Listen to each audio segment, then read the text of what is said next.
Hi guys! Welcome back sa YouTube channel ko. So for today, we will be answering a math problem coming from the 2019 Geodetic Engineering Boards. And before natin sagutan to mga idolo, shoutout muna kay Mark Jero and kay Via Rizardo Davin. And maraming salamat sa inyo mga idolo sa patuloy na suporta kay Sir IJ, and more power and more blessings sa inyo. Okay, the problem is if the longitude of Tokyo is 139 degrees east and that of Manila is 121 degrees east, the time difference between Tokyo and Manila is how many hours and minutes?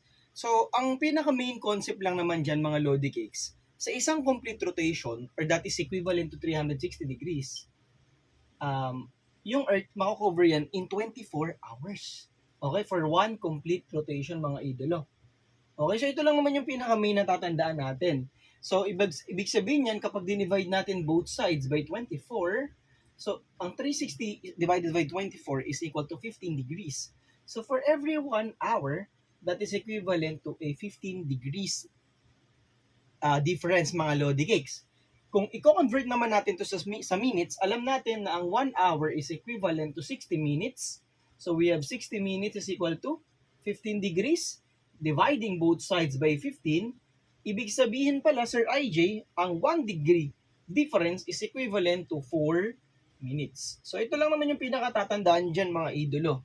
And since pares naman to ng direction, sa is naman siya, mga idolo, so isusubtract lang natin yung angles nila and just multiply by 4 minutes. Napakasimple lang nito, pero kahit napakasimple ng problem na to, marami pa ring nakakalimot when it comes to the basic concepts. So, kailangan pa rin natin balikan yung pundasyon natin, yung pinaka-basic natin.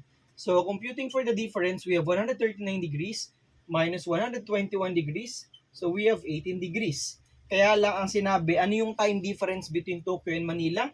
So, every degree is equivalent to 4 minutes. So, we have 18 degrees multiplied by 4 minutes for every 1 degree.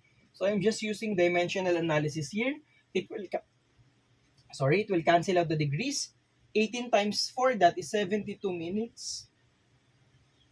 Alam natin na ang isang oras ay 60 minutes. So kapag kinonvert natin to, we have 1 hour, 72 minus 60.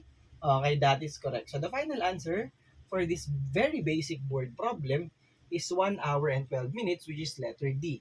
So kailangan lang nating tandaan yung main concept that a one complete rotation or that is 360 degrees is covered in 24 hours, and there it goes. So doon na po siya doon na magpapatuloy yung computation natin. So basta alam mo lang yun, okay na yan.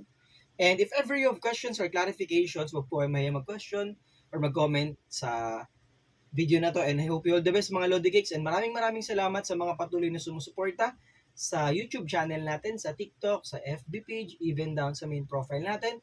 And sana mas marami pa kayo matutunan kay Sir IJ moving forward. And thank you so much everyone. Bye-bye and God bless.